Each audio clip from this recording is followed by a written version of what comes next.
Mamlakatimiz tarixida xonliklar davri alohida o'rin tutadi. 1709-yilda Miylar urug'idan bo'lgan Shohruxbiy Qo'qon xonligiga asos soladi va bu sulola vakillari 1,5 asr mobaynida hukmronlik qilgan. Qo'qon xonlaridan biri Xudoyorxon ayni Qaltis davrida yashagan va uning tarixini o'rgansangiz, ko'plab shu qarama-qarshiliklarni ko'rasiz. Bugungi kunda Toshkent shahrida Xudoyorxonning avlodlari yashaydi. Biz ularni topdik va suhbatlashish sharafiga muyassar bo'lamiz.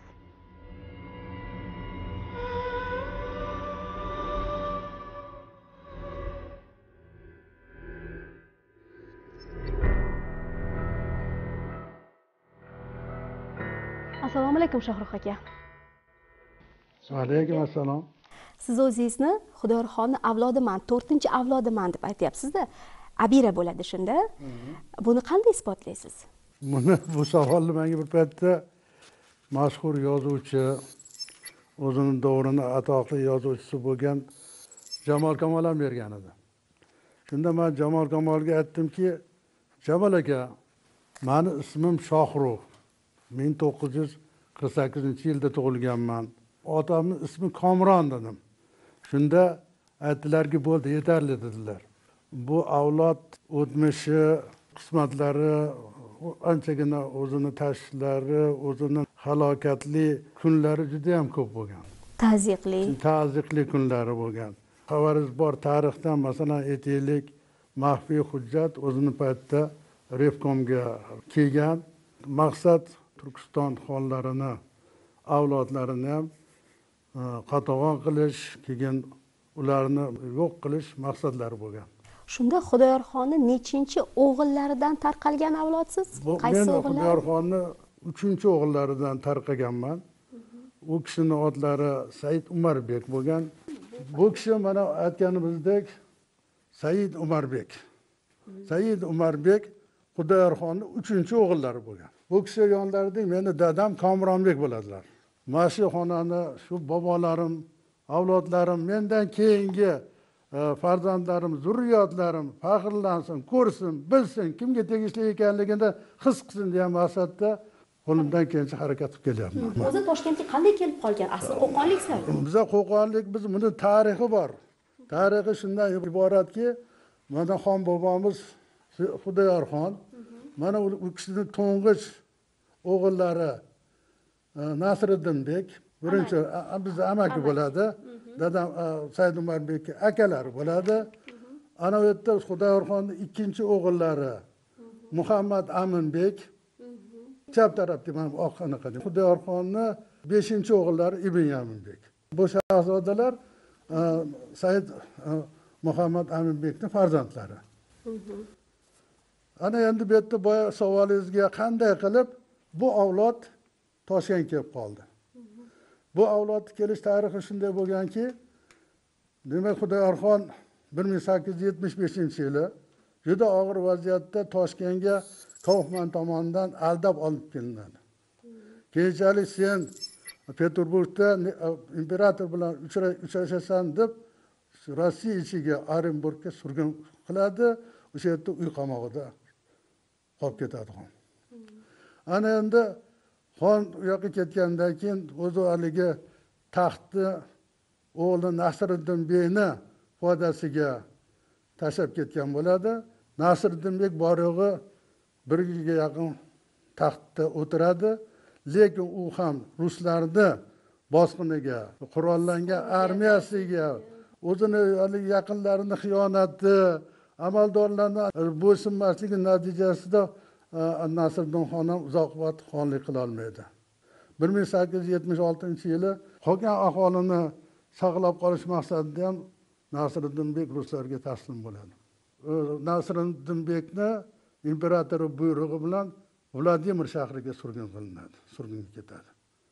Ana endi qolgan avlodlar Qo'qonda bor edi. O'sha kezlar 1876-yili meni bobom Muhammad Aminbek, Said Ibn Yaminbek, Mansuriddinbek, O'rmonbek bobom bilan ketganlar. Nechta o'g'il bo'lishgan? 6 o'g'il bo'lishgan. 6 o'g'il bo'lishgan. Faqatgina O'rmonbek Orenburggacha o'g'achi oyim bilan otasini kuzatib borgan. Qolgan farzandlari Nasriddin mendan tashqari. U kishi Vladimirga surgun bo'lgan, qolgan farzandlari Qo'qonda bo'lgan.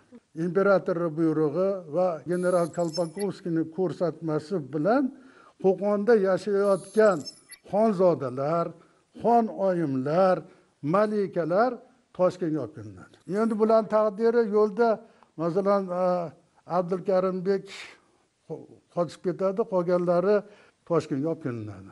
Lekin xonlardek hayot kechirishmaydi. Lekin xonlardek hayot kechirishmaydi. Nega desangiz, o'zi bosib oldi, mulkni olib qo'ydi, boylikni olib qo'ydi, davlatni olib qo'ydi. Ular oddiy bir asir sifatida Toshkent shahriga olib kelinadiki, mana Qo'qonda yana boshqa talab-to'p uyushtirmasin, yana bizga qarshi odam yig'masin degan maqsadda o'zimizni nazoratimizda tursin deb Toshkentga ko'chirib olib kelinadi.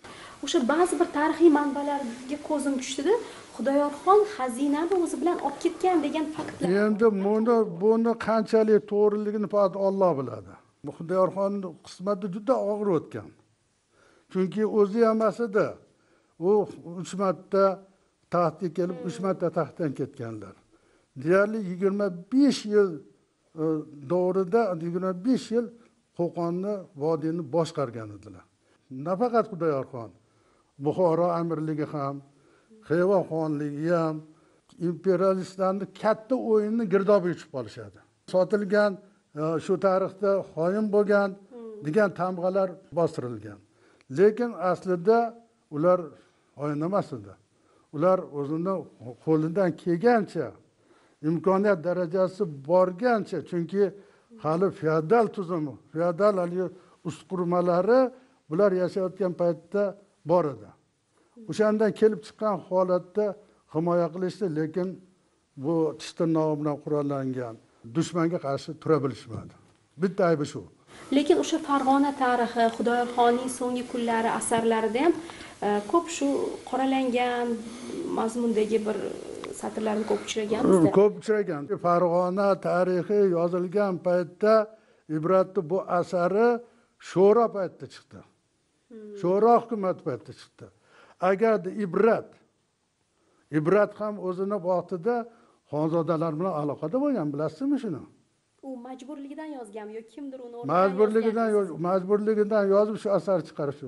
Masalan, Ibratni o'zi Ibn Yaminbek bilan o'zining kitobida yozib ketadi tarix Farg'onada. Oxirida agar o'qisangiz, mana deydi, oznachalik bular bilan bordi keldim, Nazirxon bilandir deydi. Eng kattasi. Lekin shularning ichida eng men bilan yaqin bo'lgani, men borganman, u kelgan Shahzoda Ibn Yaminbekdir deydi. Ibrat o'zi yozadi. Yana bu yerda Ibrat filmida bir epizod bor. Ibrat asrompi qabuliga kiradi. Bu yerda sal boshqacharoq bo'lgan o'zi aslida. Ibrat olib kelgan bosmaxona hozirgi To'raqo'rg'ondan qilgan. Aslida Ibn Yaminbekning tashabbusi uni moddiy yordam bilan kelgan Peterburgdan. Nazarimda u o'sha anaqadan chiqib turib yozgan. Sharoitdan. Endi avlodingizni umuman Amir Temurga ham bog'lashadi-da, Bobur orqali. Bu qanchalik to'g'ri? Avlodimizni Boburga taqalishini mana Nurali Qobilli anaqalarida ham yozgan. Ajdodingiz Umarxon ham yozib ketgan. Yozib o'zi deboslarida men Bobur avlodiman deb yozgan. Hatto ular farmon chiqarganda Bobur so'zim deb farmon chiqarishgan. Ya'ni Bobur nomidan aniq qilingan. Demak, borib taqaladimi? Borib taqaladi. Lekin unga nima dedi? Hali siz aytganda boyabandan so'radingizki, siz Xudoyorxonning avlodligi to'g'risida isbotingiz bormi dedingiz. Bunga o'xshab bu xalq orasida oltin beshik rivoyat dedimi, oltin beshik anaqasidan tarqab kelgan. Mana bu yerda oltin beshik avlodlari mana ketma-ket kelgan, hali siz aytgan butun shajara yozilib, mana u axir Amir Temur tarag'ayga borgan. Buni qanday tashkil qilgansiz? Buni endi tarixiy arxivlar, manbalar mana bu to'g'risida mana hozir Qo'qon o'lkashunoslik muzeyida Yaxshiroqxonaga Dadaboyev degan bir katta olim bor. O'sha kishining yordami, o'zimiz tarixchilarimiz yozgan olib turib shu shajara tuzildi. Sizni shoxingiz qaysi shunda? Meniki mana Said Umarbekdan ketadi. Mana. Mana turibdi Shohruxbek mana o'zim mana. Meni farzandlarim. Mana yerda shu anaqada Xudoyorxonni qo'yib bergan anaqangizga bo'yicha savolingizga de mana avlodlari asosan bu yerda mana panoda ko'rsatilgan. Mana birinchidan agarda kelsak, mana bu surat eng tarixiy surat. Bu ham mashhur respublikada ko'p asarlarda ko'rinadi mana bu surat. Mana bu yerda xon avlodlariga Turkiston viloyati gazetasida Potomственный dvoryanin unvoni berilgan. Mana shuni sharofati bilan Kimga aynan? Aynan bu yerda deyarli hamma xonzodalarga. Bu yerda bu suratda Xudoyorxondan keyin qolgan xonzodalar. Bu yerda O'rmonbek yo'q. O'rmonbek 82-yilda, 83-yilda vafot etib ketgan. Keyin Nasriddinbek yo'q. Qolgan xonzodalar hammasi shu yerda. Mana bu yerda o'tirgan meni bobom Said Umarbek. Mana bu Nazirxon Said Muhammad Aminbek, mana bu kishi. Fansurullohbek. Mana bu marhum Nasriddinbekning o'g'illari Amir Saidbek va Said Burxoniddinbek. Bu yigitchalar mana bu Ibn Yaminbek o'g'illari. Bu yigitchalar bittasi Nuriddinbek, ikkinchisi Temirbek. Mana shu tarixiy surat, mana shuni asosida biz Shodmon Vohidov bilan bir surat tarixi to'g'risida izlanish olib borib, buni asosida tarixiy shohruhiya asarlarini qildik. Ana endi o'zimizning avlodga kelsak. Mana bu yerda bu meni otam Komronbek, bu Olliyorbek, bu yerda Komkorbek, Usmonolixon. Mana shu arxiv suratlar asosida siz bemalol bularni avlodi ekaningizni isbotlaysiz. Lekin o'xshashlik bor, xudo. Bormi? Yaxshigina o'xshashlik ko'rdik. Bu shahzodalar, xonoyimlar, malikalar ruslar tomonidan qilingan o'sha Niyozbek qo'rg'oniga joylashtiriladi. Niyozbek qo'rg'oniga joylashgandan keyin rus hukumati ularni ichki anaqalariga tegmagan. Masalan, tillolariga yoki bo'lmasa taqinchoqlariga, soatlariga, kiyimlariga, Shaxsiy buyumlariga, shaxsiy nodir buyumlariga. Sho'ro hukumati ularni deyarli hammasini yechib olgan edi. Xuloda ziragigacha. Ana endi bular bu yoqqa ma'lum muddatda shularni qilishlarni hisobiga. Niyozbek qo'rg'oni hozir Toshkentda qaysi hudud? Bu hudud taxminan hozirgi ko'cha ilgari nima deydi, 3-trolleybus yurardi. O'sha ko'chadan hozir esimdan chiqdi. Lahuti ko'chasi bilan shu atrofda bo'lgan, men ham aniq bilmayman, o'sha qo'rg'onga joylashtirib o'shatga qilgandan keyin bular o'zini davrida keyin ularga chor rasiyasi nafaqalar bergan. Nafaqalarning miqdori mana bu kitobchada ko'rsatilgan. Mana Xudoyorxon o'g'li Muhammad Aminbek degan mana. Muhammad Aminbek yoshi 37 da. Muhammad Aminbekning onasi, ya'ni Xudoyorxonning xotini Poshsha Bonoyim, boya aytganimizdek.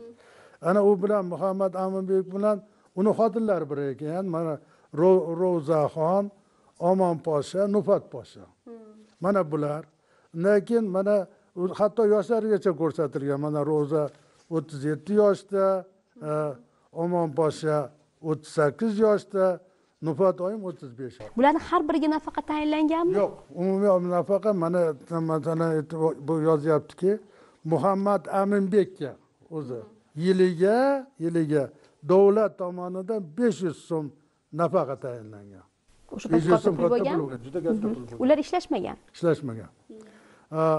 Onasi u bilan yashaydi va onasi yiliga 360 so'm nafaqa oladi. Muhammad Aminbek hech qanday ko'chmas mulkka ega emas deb mana buni rus o'sha Sirdaryo general gubernatorligining ma'lumotnosi. Bu arxivlarda bor. Lekin juda xor qilib tashlashmagan ekan. Juda xor qilib tashlamagan uni. Lekin xorni Sovet hukumat qildi. Ajdodingiz Xudoyorxon o'sha Orenburgga surgun qilingandan keyin u yoqdagi taqdiri bilan qiziqqanmisiz? Qiziqqanman. Bu ajdodimiz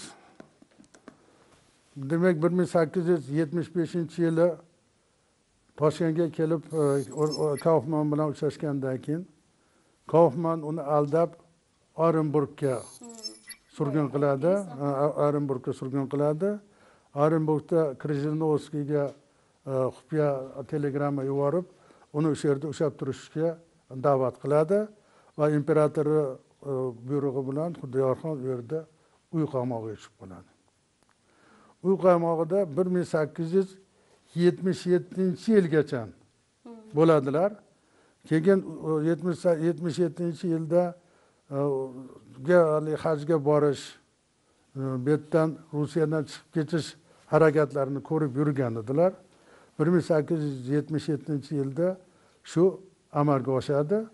U kishi o'zlari bilan xizmatchilar yollab, yashirin ravishda Orenburgdan Qozog'iston, Turkmaniston orqali Afg'oniston hududiga o'tib ketadi. Afg'oniston hududidan keyin Iroq, keyin bu yog'i Eron va shu bilan Makkaga boradi. Deb Makkadan borib haj qilib qaytib keladi. Lekin bu yerda bir narsa bor, juda bir tarixiy narsa. Tarixiy narsa mana Rashid Nabiyev akademik, tarixchi. U kishini istoriya Kakanskoye xanstvo yoki Qo'qon xonligi tarixidan degan kitobi fan nashriyotidan 1972-yilda bosilib chiqdi. Ne qismatki, xuddi Xudoyorxon kabi bu kitob ham o'sha payt 1972-yil qatag'onga uchradi. Erta Xudoyorxonning hayoti, undan keyin qilgan kamchiliklarini tahlil qilgan holatda qilgan ijobiy ishlari, qilgan haligi Qo'qon uchun, vodiy uchun qilgan ishlarini ham Rashid aka Nabiyev o'zini asarida yozgan edi. Bu birinchi marta Xudoyorxon to'g'risida iliq ba'zi bir gaplar gapirilgani uchun sho'rolarning ideologiyasiga mos kelmagani uchun bu kitob 72-yili minusxadagi kitob o'quvchilar qo'liga yetib bormadi. Ijobiy ishlarini bilasizmi? Ijobiy ishlarini bilganimki, Xudoyorxon o'zi ham shoir bo'lgan. Yo'q-e? Ana sizga o'qib beraman. Umarxonni eshitdim. U kishi yozadilarki, biyobon ahliga shafqat uchun men chiqardim bir ulug' daryoyi sirdin. Ki sahrolarda qazdirdim necha nahr, ariq balkim demay monandi bag'ir. Xirat ravshan qilib tabim charog'i, ikkinchi yil tugansa intihosi, dedi xon afloq ulug' nahr, ki albatta bo'lur tarix boliq nahr. Mana shu yerda ikkita ibora. Ulug' nahr bilan boliq nahrda shu ulug' nahr daryosini kanalni qurilish bitish tarixi bitilgan. Mana shu ikki misradan ulug' nahr bilan boliq nahr iboralaridan kanal 1286-87 yil hijriyda, 1871-72 yil milodiyda qurib bitilgan. Mana buni Xudoyorxon o'zlari yozgan. Mana bu xislat o'g'illari Nasriddinbekka ham o'tgan, o'g'illari Fansirullohbekka ham o'tgan. Hamma yaxshi amallarni ayta olishmagan. Bekitilgan ko'pi. Xo'p, Xudoyorxon yomon, xoin, vatanpurush, hali siz aytganda soliqlarni ko'paytirib anaqa borgan. Nima uchun? Keyinchalik Muhammadlar bitildiki, Demishxon nomi bilan Zavqiy ham Muhammad yozdi, Kotib ham Muhammad yozdi, Furqat ham ahvolat anaqasini yozdi, Muhi uvoz tortib ayrilib qoldik. Bu nechun zamon bo'ldi deb bong urishdi. Nima sababdan? Mantiqan o'ylab ko'ring. To'g'ri, hamma xonlar, amirlarda bo'lgan yomon xususiyatlar Xudoyorxonda ham bor edi. Lekin shunga qaramay, uni ham ba'zi ijobiy tomonlari bo'lgan, o'ziga yarasha xalq uchun, yurti uchun ma'lum bir ishlarni qilgan. ana shu o'sha ishlarni, xayrli ishlarni hozir avlod bo'lib siz yuzaga chiqarish niyatidamisiz? Marg'iloniyni mana bu kitobi bor. Bu saqlangan bizda. Mana qo'lyozma sifatida mana. Men Shodmon Vohidovga ko'rsatdim, tarix fanlari doktori. Mana shu faksimilasini tarjima qilsam, siz Xudoyorxon avlodlari to'g'risida biror narsa yozib bersangiz, fikrni tashladi g'oyani. Buni natijasida u faksimilasini qildi. Bu kitob anaqa manba tarixchai Turoniy shaklida mana bu shaklda chiqdi mana. Mana. Oho, tarixchi Turoniy. Mana shuni faksimilasi. Said Umarbekdan tarqagan avlod to'g'risida ilovasida berdim. Shajara sifatida. Mana bu yerda mana bu shaklda berdik. Bu birinchi boshlanishi bo'ldi mana. Bu yerda asosan Said Umarbek va Nazirxon avlodlari to'g'risida ma'lumotlarni berdim. Bir narsaga amin bo'ldimki, Dilbarxon, bular bunaqasida deyarli ko'pchiliklari, ayniqsa ayol xonzodalar, mana shahzodalar, xonoyimlar deyarli o'qituvchilik, ma'lumlik bilan shug'ullanishgan. Ilm berishgan. Ilm berishgan. Ziyo berishgan. Mana bitta bularning vakilasi bor. Mana shu yerda Munavvarxon, Xudoyorxonova, familiyasi u kishini Xudoyorxonova edi. Adaqada 5-maktabni direktori bo'lgan. Urushgacha, urushdan oldin haligi bir ma'rif to'g'risida majlis bo'lganda, majlisda noti haligi sekretar hozirgi so'z Munavvara Xudoyorxonovaga deganda haligi prezidiumda o'tirgan odamning ko'zi aniq ketgan. Yonib ketgan. Yonib ketgan. Buni minbarga chiqib ketayotgan oybamiz, Munavvarxon oybamiz sezganlar. Shunda u kishi, ha, men Xudoyorxonning avlodiman. Nabirasiman. Men shu kishining nabirasiman. Muhammad Abinbekning qiziman deb baralla aytgan. Lekin shu baralla aytganni evaziga u yerda ideologiyadan kelgan, markazkomdan kelgan anaqalar ishdan olinsin degan ko'rsatmani beradi va Munavvarxon o'g'li Muzaffar akamiz bilan Namangonga surgun bo'ladi. Surgun bo'lishgan. Surgun bo'ladi. Mana boya siz aytdingizki, mana 3-marta isbotingiz bor. Bu isbotlash qiyin edi bu narsani, aytib bo'lmas edi bu narsalarni. Endi uzrda qachongacha bir Xudoyorxon avlodiman deya olmadingiz? Qaysi davrgacha? Mustaqillikgacha. Mustaqillikgacham. Mustaqillik e'lon qilingandagi shu shijoat topdim, ayta oldim. Men bu anaqani Shodmon Vohidov bilan Xudoyorxon avlodlari tarixini yarata oldik mana. Mustaqillikgacha nafaqat men. Bizda avlod. Masalan, men Xudoyorxon avlodiman, men shahzodaman, men xonzodaman, men malikaman deb ayta olmagan. Hech biringiz. Hech birimiz. Qo'rqishgan. Nechta qolgansizlar o'zi? Hozir bizda ko'p avlod, mana bitta davriylik bor. Chunki men boya aytganimdek, faqatgina Muhammad Aminbekdan avlod qolmagan deyarli. Qolgan mana Nasriddinbekka, Amir Saidbek, Burhoniddinbek degan bir-biridan taniysizlar. Taniymiz, bor, dikeldimiz bor. Hatto xonzodalar anaqasi Gurungi degan anaqa ham tashkil. O'sha mumkin emas bo'lgan davrlarda ham bir o'zaro gaplashishgan, faqat bekitib o'zaro anaqadan demak haligi bilib qolmasin, haligi anaqalar bilib qolmasin, u bilib qolmasin degan anaqada xufiya gaplashishgan, xufiya bor. O'zinglarni alohida bir so'zinglar bo'lgan, ishlatadigan. Bu yer qimirlashgacha bo'lgan, yer 66-yilgacha.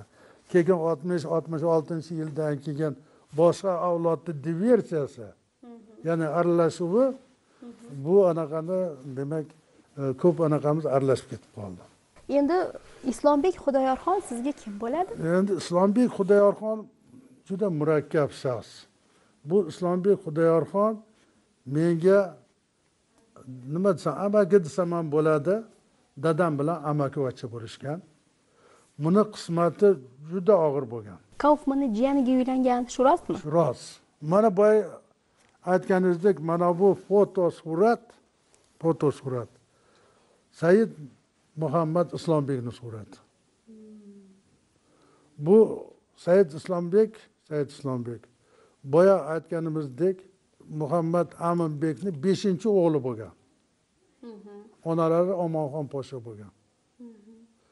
Said Islombek xonzodalarning ichida eng uzoq umr ko'rgan.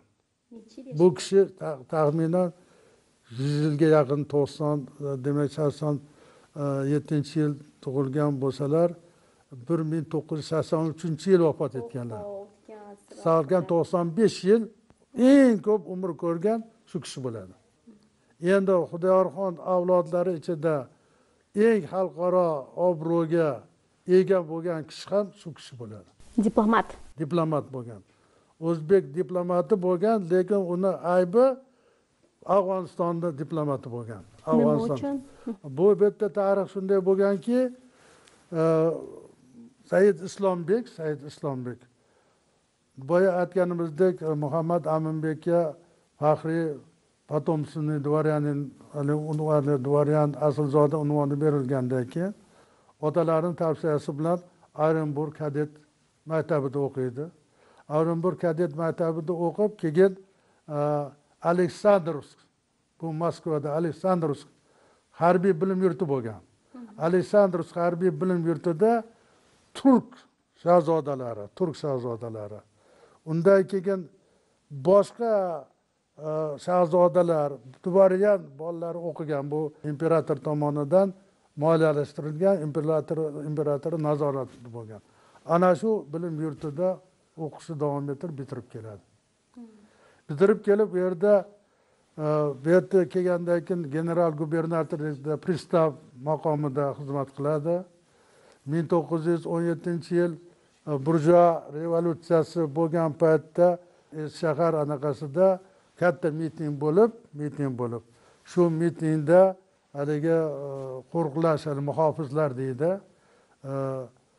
hokimlikdagi chetda Said Islombek o'sha shahar muhofizlar bo'limini boshlig'i haligi sifatida faoliyat ko'rsatadi. Mana shu faoliyat ko'rsatish davomida haligi o'sha muhofizlar kiyimlari, qurol yarog'lari, shunga o'xshagan hamma narsalar Said Islombek qaramog'ida bo'ladi. Keyin bu o'sha yerda faoliyat ko'rsatib yurgan paytida Qo'qon muxtoriyati, Osipov g'alayoni, Karnilov isyonlari bo'ladi. Bundan Said Islombek vatani uchun foydam tegsin degan maqsadda jadidlarga qurol yarog'da yordam berish anaqasi uchun qurol yarog' bor edi. Shunda o'zi ishtirok etmasa ham buni anaqalar qo'lga tushib qoladi. Yordam bergani uchun. Undan keyin buni muvaqqat haligi nima deydi, Revkom, revolyutsiya hukumati jazolashga, hatto o'lim jazosigacha hukm qiladi. Bu 1919-yil sodir bo'ladi. Shunda Said Islombek o'zini jonini saqlash maqsadida Abdurashid amakilari Mansurullobek va Munavvar qorini yordamida 1919-yili Moskvaga Afg'onistondan u payt Omonullohxon taxtga o'tirgan bo'ladi. Bitim tuzish uchun Moskvaga ketayotgan missiyaga Said Islombekni tarjimon qilib ishga oladi. Shu tufayli Said Islombek Afg'oniston missiyasida, saforatida Moskvaga borib, ertan 19-yili Qobulga qaytib keladi. Qobulda o'sha paytda elchi bo'lib ishlayotgan Abdulla Avloniy o'zini Afg'on sayohati degan asarida bandida Omonullohxon, Amir Omonullohxonning naqasi Qobulga kirganimda 3 ta Qo'qon shahzodalari o'tirgan edi. Ulardan biri Xudoyorxonning nabirasi edi. Bu o'sha Said Islombek. Ana shu yerda Omonullohxondan anaqa olgan, vakolat olgan Said Islombek keyin Moskvaga Afg'on elchixonasi ochilish munosabati bilan Moskvaga borib qoladi. O'sha paytda Checherin Rusiya ichki ishlar vazirining muavini bo'lgan. Said Islombek Checherin bilan Aleksandros bilim yurtida birga o'qigan bo'ladi. Shunda Checherin yordamida u Yevropaga Rossiya orqali viza oladi. Keyin Afg'onistonga haligi bitimlarni qo'l qo'ydiradi, Checherin qo'l qo'yadi, bu yoq tomondan Afg'on tomonidan Afg'onni bergan vakili qo'l qo'yib, shu bilan bitim imzolanadi. Shu bilan Said Islombek Toshkentga kelib, ayoli Aleksandrani olib Moskvaga ketadi. Moskvadan keyin to'g'ri Parijda Afg'on elchixonasini ochish uchun Parijga borib qoladi. Said Islombek g'arb bilan sharq o'rtasida ko'prik bo'lgan. U necha yil u yerda elchi bo'lib yurdi? Deyarli to anaqa iste'foga chiqquncha 55 yil yashagan. U Parijda. Parijda. Ana endi boya aytganingizdek, bu Said Islombek Aleksandra Xudoyorxon ayollari bo'lgan. Aleksandra Xudoyorxon Turkiston general gubernatori Kaufmanni jiyani bo'lgan. Qanday topishgan ular? Bular topishgandiki, Aleksandra ham qilich rapera deydi-yu haligi. Qilichvozlik bo'lgan. Said Islombek ham haligi anaqadan keyin bu yerdan Rossiyadan Aleksandros bilim yurtini tamom qilgandan keyin u ham qilichvozlik kurslariga qatnab yurib, shu yerda Aleksandra Xudoyorxonni ko'rib qoladi. Aleksandra Xudoyorxon bilan Said Islombekka to'ylari Toshkentda bir ixcham bo'lib o'tadi. Keyin bir umr shu ayol bilan yashaydi. Parijda yashaydi. Parijda yashaydi. Xudoyorxon saroyini ko'rganingizda nimalar o'tadi ichingizdan? Kimda endi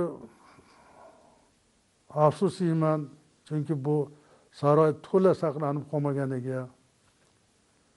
Bir tomondan g'ururim bor, Qo'qonda hunarmandlar festivali o'tkazilgan paytda hali Xon saroyining oldida shunaqangi arena tashkil qilishdiki, men o'zimda yo'q. Bu men ajdodimiz saroyi deb baqiringiz keladimi? Meni bobomni saroyi deb faqirga anaqa qilib dod solgim keldi. Saroyni saqlab qolish kerak hozir. Saroy masalan anaqasida ko'p joylar buzilib ketdi. Hali masalan haram qismi umuman yo'q. Haram qismi umuman yo'q. Masalan o'sha yerda turgan maketga solishtirsangiz, uchdan biri ham qolmadi. Hozir saroyni UNESCO yodgorliklar ro'yxatiga hali saroy kirmagan. Alohida o'zingizni kitoblaringiz, manbalar bormi? Hech kimga ko'rsatmagan, bermagan. Bergan manbalarni men unaqa bekitmayman. Men oshkora qilishni yaxshi ko'raman. Nainki hozir mana bir avlod mana mustaqil bo'ldik. Hali ham tarix kitoblarida, tarix darsliklarida hali ham o'sha anaqalar uchrab turibdi. O'sha haligi xotinboz, o'sha hali itvoz, sakvoz, voz. Xuddi hollar harabdan boshqa qiladigan ish bo'lmagandek. Nima degan gap axir? Nahot hukmdor faqat qiladigan ish harom, qiladigan ish o. Shuni bir harakatini qilyapsizmi? Shuni harakatni olib chiqishida biz Sa'dixon Mavloviyxon o'g'li bilan u gulistonlik Tanazzul romanini mana hozir 5 ta o'zi 7 qismdan iborat edi. Yaqinda chiqdimi bu? Mana bu yaqinda. Nima uchun Tanazzul nomi? Tanazzul endi bu yerda millatni tanazzuli. Xonlikni tanazzuli. Bo'lgani uchun bu marhum O'ljaboyev taklifi bilan Sa'dixon shu nom qola qolsin dedi. Shu nom bilan mana 5 ta anaqasi o'quvchilar qo'liga yetib bordi. Siz aytgan o'sha Xudoyorxonning xayrli amallar ishlari mana shu yerda mana shu yerda hatto mana aniq aytganda mana Qozoqvoy domlani mana buni ko'pchilikning xabari yo'q, Dilbarxon. Mana shunday so'zlar yozilgan bu yerda. O'zbek mana ma'lumki o'zbek tarixchiligida ham, badiiy adabiyotida ham Qo'qonning so'nggi xoni Xudoyorxon shaxsiyatiga salbiy munosabat qat'iy qaror topgan. Mana endi bu romanda aytyaptiki, Sa'dixon Mavloviyxon o'g'lini deydi 5 kitobdan iborat Tanazzul romanida deydi, Xudoyorxon shaxsiyati to'g'risida qaror topgan ijtimoiy estetik stereotipi deydi. Demak, buzib tashlashga jur'at etdi. Ko'rdingizmi nima ketyapti? yozuvchi ilk bor bu shaxsni shunchaki Sherali xonni o'g'li bo'lgani uchun taxtga chiqib qolgan epsiz hukmdor sifatida ko'rsatmadi. Necha tomda bu? Bu xudo xohlasa 7 tomda. Hozir mana 5 tomi o'quvchilarning qo'liga yetdi. 6-tomi ham bitib hozir nashriyotga berildi. Asosiy g'oya, fikr anaqalari u kishiniki. Men u kishiga ha deb turman.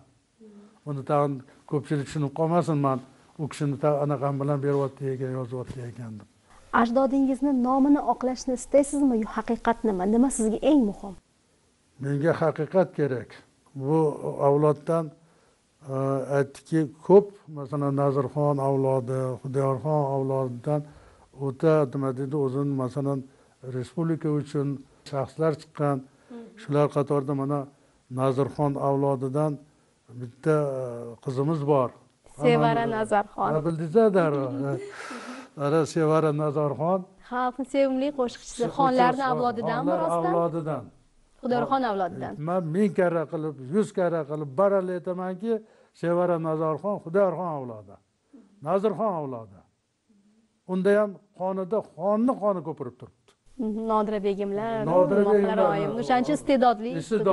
Bu talant ulardan kelgan. Endi buni qanday isbotlaysiz? Buni isbotiga mana amalari o'tiribdi. Chaqiraylik bo'lsa ammalarim. Keling. Men dunyoni nima qildim? O'zing yorug' jahonim, o'zimga bek, o'zim sulton, sen taxti Sulaymonim. Yolg'izim yagonam deyman, topingan qo'shonam deyman. O'zing meni ulug'lardan ulug'imsan. Opa, o'zingiz tanishtiring. Men Babayeva Hayotxon Batirovna Xudoyorxon avlodlaridan biriman. Kichkinaligimdan lekin adamdan eshitardim. Adam Xudoyorxonni o'zigini ham saqlab kelgan edi. Lekin faqat yigitlar tarafga berilar edi. Da. Lekin u o'zigida menga nimagadir bergan. Chunki biz sirdosh edik. Ko'p narsalarni menga adam aytib berardi. 10 yoshimda qolgan adam ketganlar. Lekin shu 10 yoshgacha esimda bor narsani bularga aytib berganman. Ko'p narsani lekin esimda qolgan ekan. Sevara Nazarxon meni ikkinchi akamdan. O'zi ikkita akam, bitta ukam bor oilamizda. Katta akam muzikant. Sevara Nazarxonni adasi muzikant, kelini ham muzikant, men ham muzikant. Biz hammamiz konservatoriyalarni bitirib, hammamiz shu sohada ishlaganmiz. Katta akam Batir Zakirov orkestrida ведущий trubach bo'lib ishlaganlar o'z vaqtida muzikxolda. Anvarbek akam Sevarani adasi operный pevец bo'lganlar. Konservatoriyani vokal отделениясini bitirib, oylari rubob, ud instrumentlarda chalganlar. Hozirgacha juda chiroyli chaladi. Oilaviy yig'ilganimizda muzika nimamiz. Men xor dirijorlik fakultetini bitirganman. Hammamiz muzikantmiz. Bizdan ketgan bolalar ham muzikant. Sevarani oilasida ham sinisi, mana opasi ham muzikant nimada kollejda dars bergan. Sevaramiz adasini yo'li bilan ketib vokalda tanladilar. Mana o'sha vokal bilan butun dunyoga mashhur bo'ldi. Mana meni onalarim. Ona u kishi. Bu kishini Botirbek deyishgan. Botirbek. Ham Bahodirbek. Ikkita ismlari. Asosan bizlar kitoblarda hali quloqlariga Bahodirbek deb azon etilgan. Bu kishi Nazirxonni, Xudoyorxonni jiyanlarini, ya'ni So'pi begim, akalari So'pi begim bo'lgan. Shuni menga tog'a maqomida u kishi. Bahodirxon o'zi yana juda bir tirishqoq deb eshitganman, kitoblarimizda yozdik, Hayot opam ham gapirib berdilar. Bularni ham yuqishi bir tomonidan Jo'rabek Dodxonga ham boradi. Onalari Bahodirbek akani onalari Iqlimoy, Iqboloy deyilgan shajarada, katta bizda anaqa shajarada keltirilgan. U kishi Jo'rabek Dodxonni anaqasiga opalari tushgan. Jo'rabek bu bilan aytish mumkinki, Nazirxon bilan Jo'rabek boja bo'lishgan. Ana shu Bahodirbek akamiz shu Jo'rabekni ham ta'siridanmikin, balki bunaqadanmikin, Jo'rabekni bu bibliotekalariga borganlar, ko'p o'qiganlar, pirovorda shu ichki ishlarda ishlaganlar, keyin undan iste'foga chiqib Asakadagi paxta tozalash zavodining direktori bo'lganlar. To'g'ri aytyapmanmi? To'g'ri. Paxta zavodining tayyorlash direktori bo'lgandan keyin shu yerda endi qandaydir endi bitta biz avloddachi qiziq bir anaqa bo'lgan, bu hatto jadidlarda ham bo'lgan. Ko'proq rus ayollariga o'ylanib qandaydir moda bo'lganmi, shunaqa bo'lganda, hatto meni amakilarim ham o'zim ham davrda shunaqa uylanishgan. Shu qatori Bahodirxon amakimiz ham o'zini paytda rus ayoliga Samarqandda uylangan, u kishidan farzand bo'lgan, ta'minoti bilan doim shug'ullanib kelganlar, tashlab qo'ymaganlar. Shu paxta tozalash zavodiga ishga borganda bularni onasi Ibodatxon bilan tanishib qolishgan. Ko'rib qolganlar. Chiroyli ayol. Endi yursalar, doirani ushasalar qo'liga, hamma narsa o'ynab ketar edi. Ko'rgandan keyin harakat qilganlar shu oila qurishga, tog'alaridan ruxsat so'rab, rosa qayta ruxsat so'rab, keyin shu bilan uzatilgan. Adam bilan oyi. Yoshida farqi bor, yoshi anchagina. Yoshi, lekin farqi kattagina. O'shunga qaramasdan endi bizda Andijon, Farg'ona tarafda sal boshqacha qarashar edi.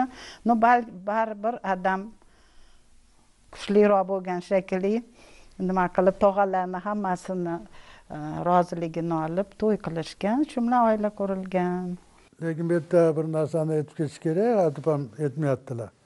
Ibodatxonni tug'ishi, bilmayman, muzika tilida nima edi, bas edi, nima? Yo'q, soprano edi, soprano. Bas erkaklarni doshi.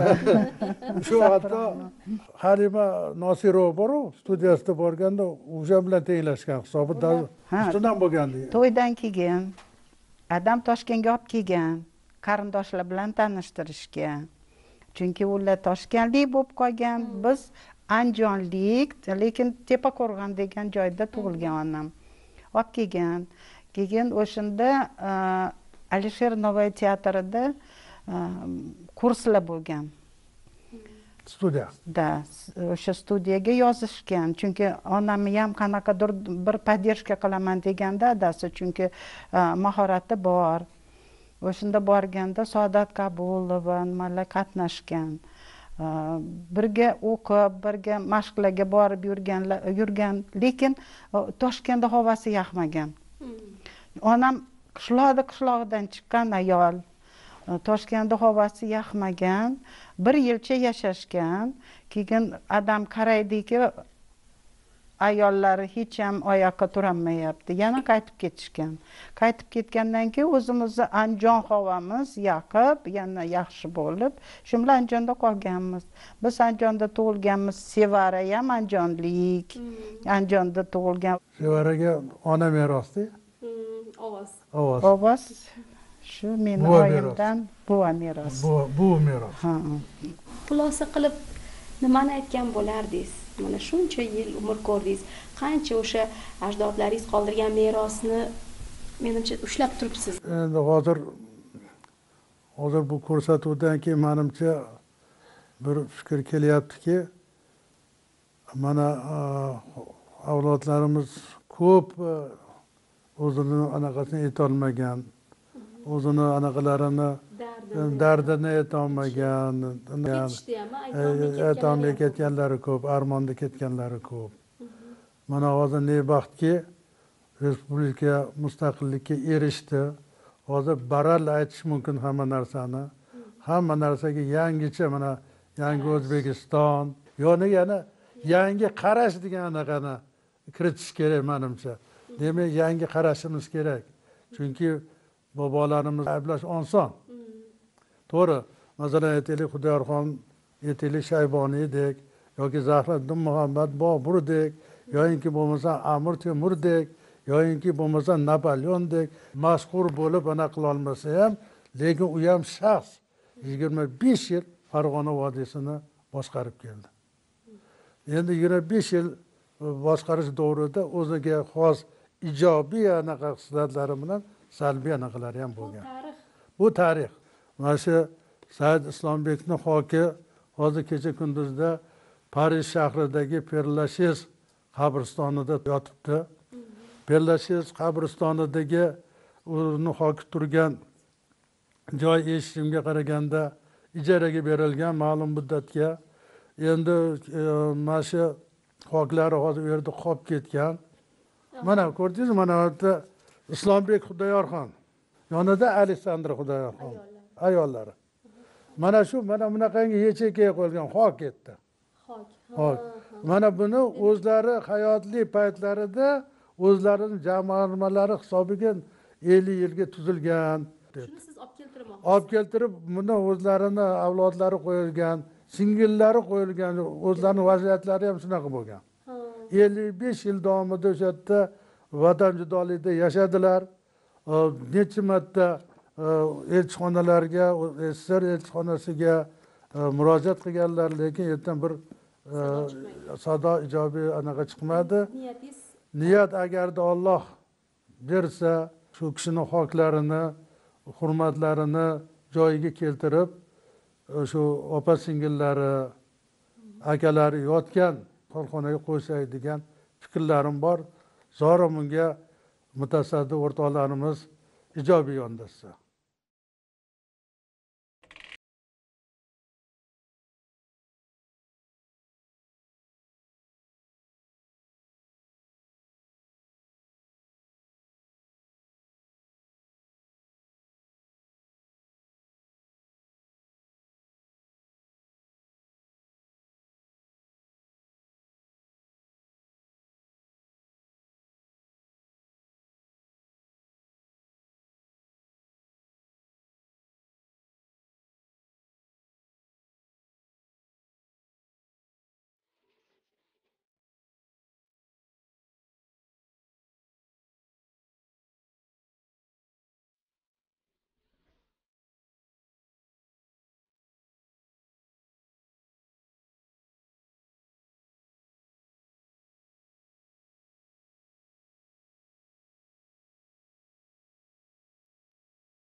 bosh egib turgan o'zi